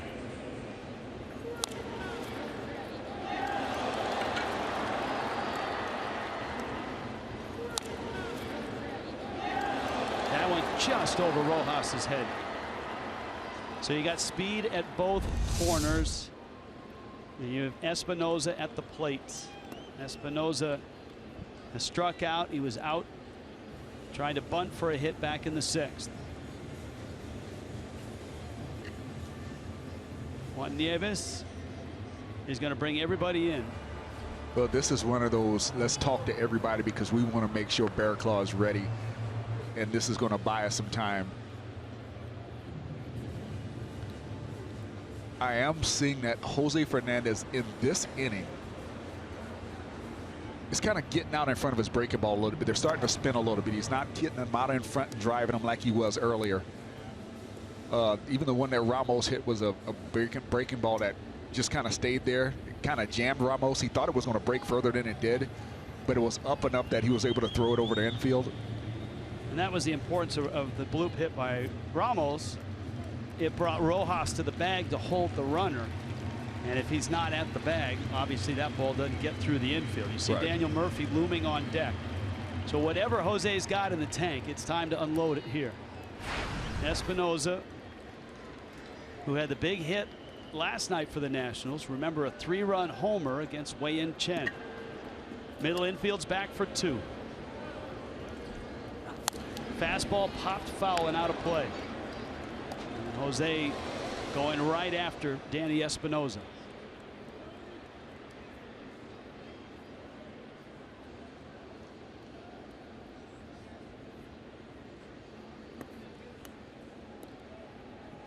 $11 strikeouts, no walks. Those are the career numbers against Jose.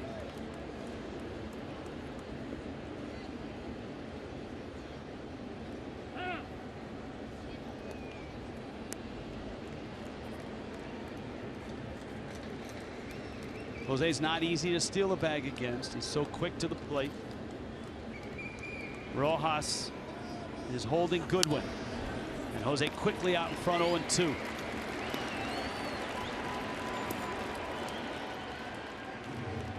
Yeah, Jose is really giving Espinoza issues with the fastball, tying him up tonight. He's done a good job staying in on his hands.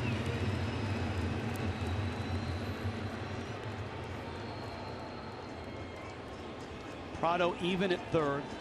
Echeverria and Gordon are back for 2. Rojas holding Goodwin at first. Taylor the runner at third. That fastball Real Muto had to lunge out to get.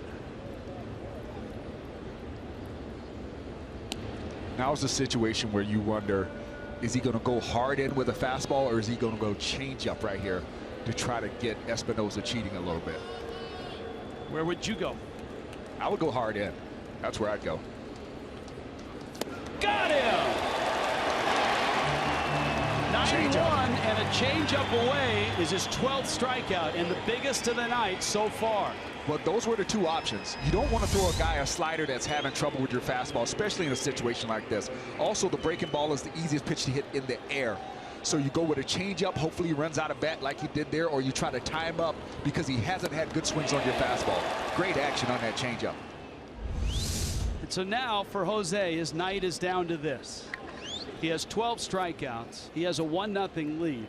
But with runners at the corners, he has to face arguably the best hitter in the league this year in Daniel Murphy, who narrowly missed a home run on the last out of the game last night. That's strike one.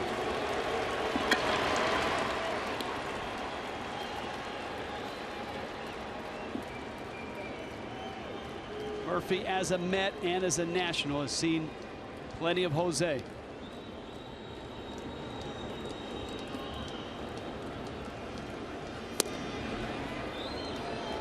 A ball and a strike. I like that pitch.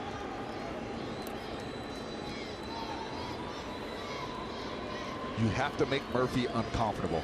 If he's able to sit there and not worry about you moving his feet, he's way too good of a hitter. You make him too comfortable. You got to make him move, got to make his eyes adjust. Into the seats, and it's 1-2.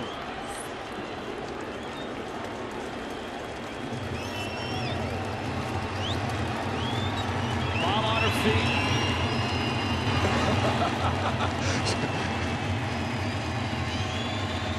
A dozen strikeouts for Fernandez tonight. He's 1-2 on Daniel Murphy. Nationals with runners at the corners. He's got him set up for anything right now. He can throw a high fastball, throw a changeup. He can go hard in. I wouldn't go hard in and down, though. I would try to stay around the belt level, maybe a little bit above the belt, especially since Murphy showed he's going to chase the high fastball on his last foul ball. Stay up in the zone right here. You can't catch up to 97, 98 up there. Broken back. Gordon's got it. Jose, terrific. Good changeup. Very good changeup.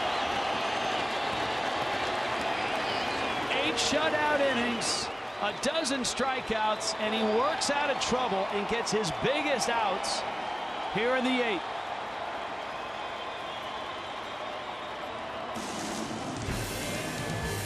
One-0 Miami.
Everybody has come over and embraced Jose. Usually it's Jose who's pestering everybody, even on games that he starts. But when he got to the dugout, it was a veritable mosh pit, led by Barry Bonds.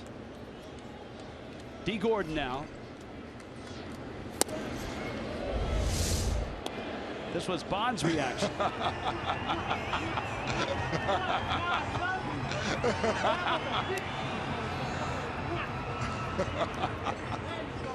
I love to see ex-players get excited about someone else's success.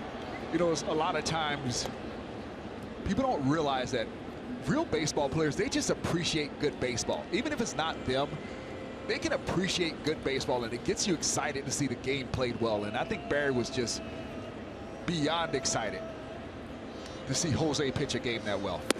Sean Kelly in the pitch that for the ball Nationals. Down to me. And Gordon walks away from home plate. It's 1-2. Yeah, you know what? They've just grazed the bottom of the zone.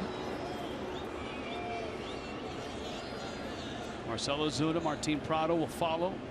Marlins looking for insurance here in the 8th.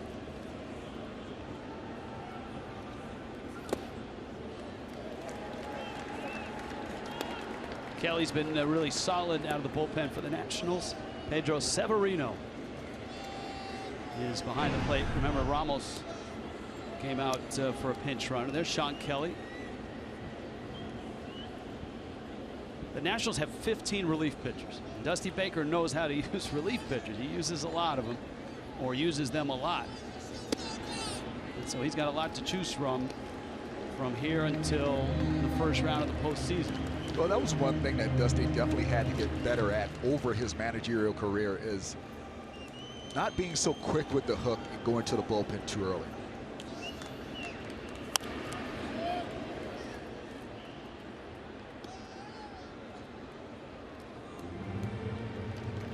I mean, it helps when you got a staff like the Nationals have had for the last few years. And I know he's just gotten there this year, but a lot of decisions get taken away from you when your staff is pitching well.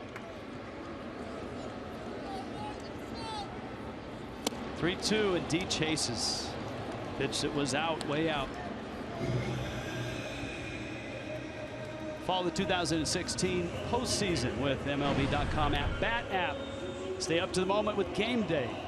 Postseason Game Day, postseason StatCast, postseason news, postseason highlights, postseason download. MLB.com At-Bat.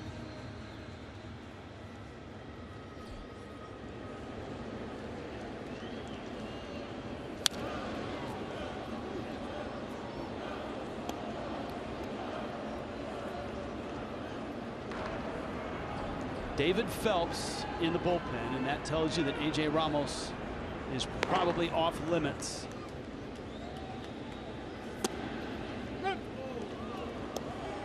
Good news from New York. The Braves have a 2-1 lead over the Mets. That's top 6. We'll keep you updated. And on Marlins Live postgame, Craig and Niner will have all the scores from the pertinent wild card games. We'll check in on the Cardinals in Colorado. OZUNA strikes out. Kelly has punched out both that he's faced. So it looks like the Marlins are going to turn to David Phelps.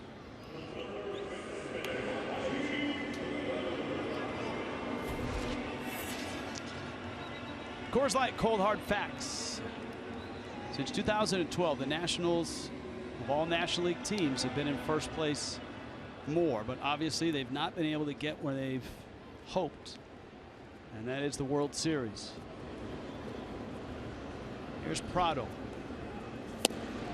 Of course, Dusty Baker had his Giants in 2002 in the World Series and had a lead in Game 6, up 3-2 to the Angels. His bullpen couldn't hold it. Angels would win in 7. Little flip down the line. Harper is over in there and makes the catch. It's not going to be a soft landing for Phelps. Top of the order up for the Nationals in a 1-0 game going to the 9th.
superior performance all season long. Goodyear, more driven.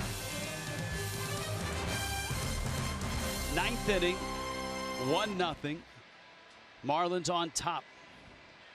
And of course on Sunday, the Marlins are going to celebrate Ichiro's 3,000th hit. They'll recognize the milestone with a commemorative bat offer. If you purchase a special event ticket and get one of 3,000 limited edition full-sized Mizuno bats made especially for this day. For terms and conditions, visit marlins.com/Ichiro.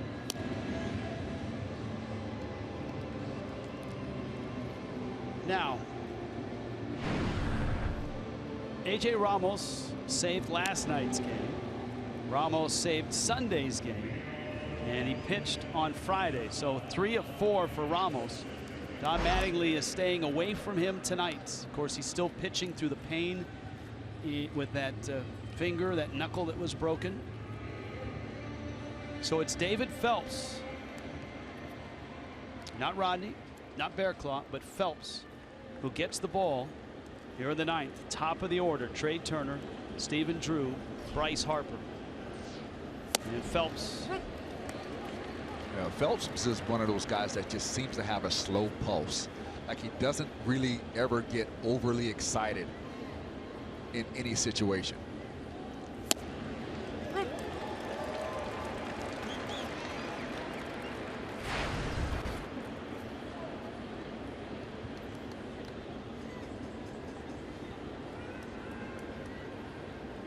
Oh-2. Busted bats. And Phelps goes to first to get the out. Nice sequence there. Up 0-2, sawed him off. They used to call that getting in the kitchen, Rich. Well, there's getting in the kitchen, and there's sitting down and making yourself a sandwich. That's way in there.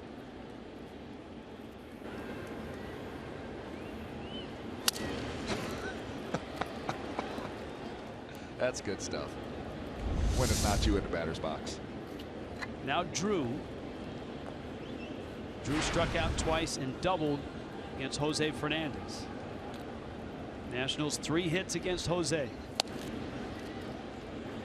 Fernandez went 8, struck out 12 through 111 pitches.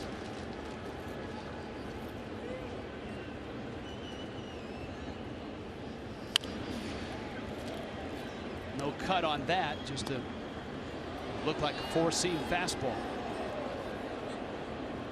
1-1.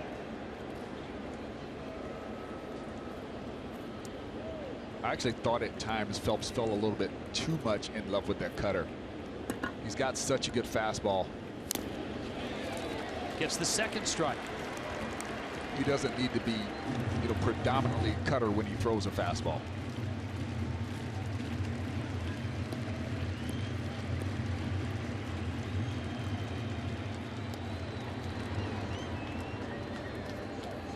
When he throws his fastball, he's got velocity on the side. When he throws a cutter and it doesn't cut, it turns into a bad fastball.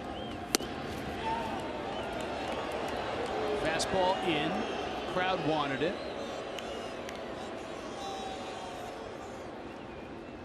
Now Drew has power. He's popped 7 homers this year in limited play.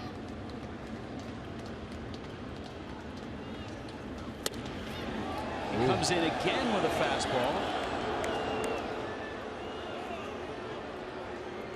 And it was in. And you can see it wasn't as in as the previous pitch, but they were both in.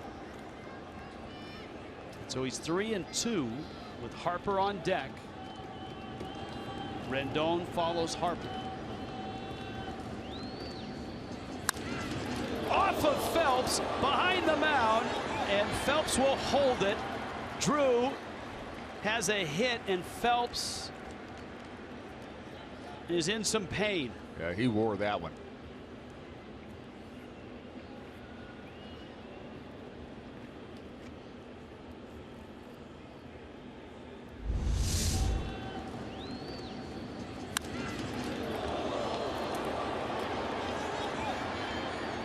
It's a wise move by Phelps not to throw that ball. Yeah. Could tell it kind of looked like a cutter that just found its way towards the middle of the plate. Going to catch him on the ankle. I couldn't tell exactly where it hit it. See if we can get a slower look at this, Rich. Oh, yeah, off the thigh.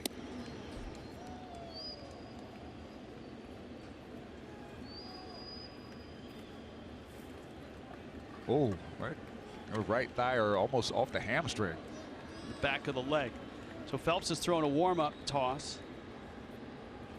You've got Drew. Actually, Ben Revere is going to run for Drew. So the Nationals put some speed out there. There's Revere. And of course, here's Harper.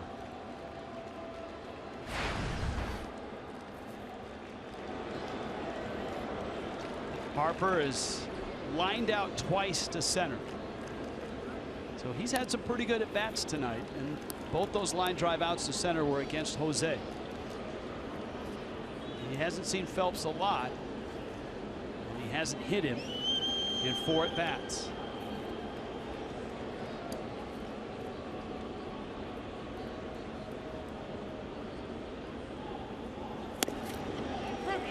Gets a strike. 0-1. Those are career numbers for Revere. This year, a dozen stolen bases, and he's been caught 5 times.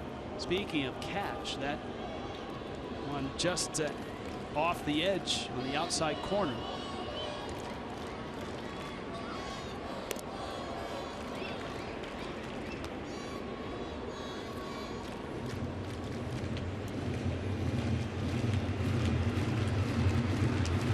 With a runner at first, there's the Marlins infield.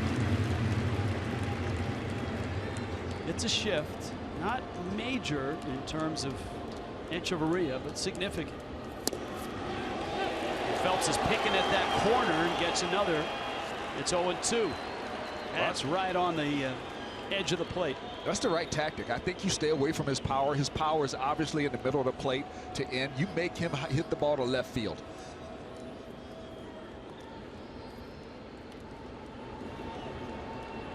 We've seen him pop up a couple balls to left, not really driving it well. The balls that he's hit hardest have been to center and right. So if he beats you, he's got to beat you the long way.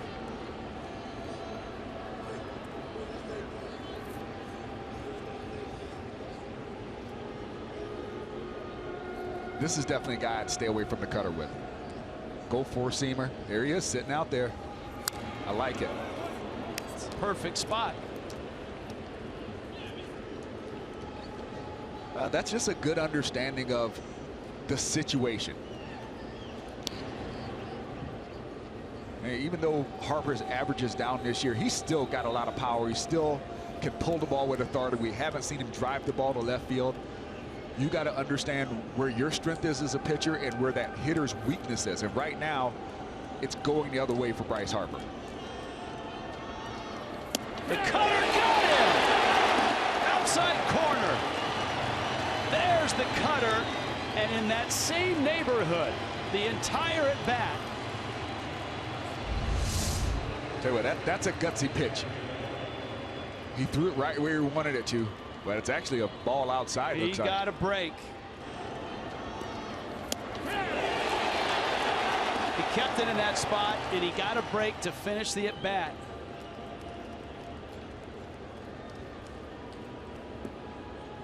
That's why hitting's so hard, man. It's because sometimes the strike zone can be a little liberal.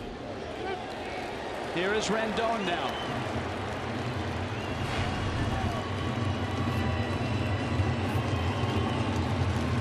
David Phelps trying to shut the door for Jose Fernandez and the Fish. Rendon is 0 for 3.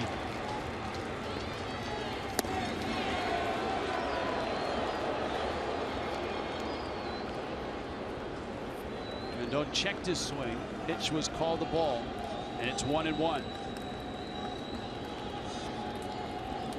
But Phelps hasn't put anything in the middle of that target, has he? And that first pitch and the second pitch right on the border. 1-1.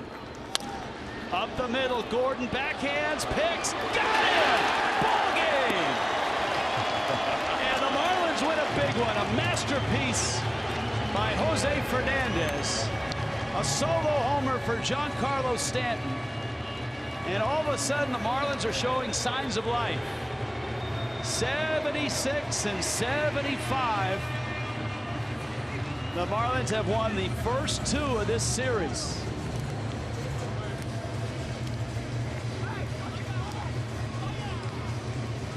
And you can feel a little bit of momentum for the Fish. Supplied by Jose Fernandez. Phelps gets the save. Nice play by Gordon to end the night. It wasn't pretty, but he got to the bag. And Phelps filling in for Ramos. Picks up his 4th save of the season. Terrific stuff. Fernandez now 16 and 8, and his ERA falls to 2.86 with this win.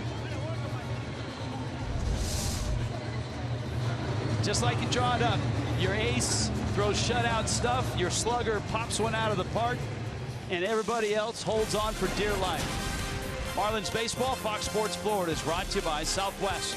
Transparency, low fares, nothing to hide. By Ram, get power you can depend on at Ram Power Days. And by your South Florida Honda dealers. Adios to the Goodyear blimp. And thanks for hanging with us tonight over Marlins Park. As the Fish and the Nationals will be back at it tomorrow night. We invite you to join us tomorrow night at 6:30. It's a Max Scherzer, Tom Kohler matchup. South Florida Honda dealers, get you ready with Marlins Live. Let's go down to Jessica Blaylock. Jess? Yeah, Jose getting a lot of love from his teammates after a masterful performance that included 12 strikeouts. Jose able to make it through 8 innings of work tonight. He's got to get a high five from everyone, guys. You know how Jose Fernandez is. We'll get to him in 1 second. And he's giving some love to the birthday boy as well. Yeah, happy birthday to AJ Ramos. Well, Jose, I was just saying, a brilliant performance by you.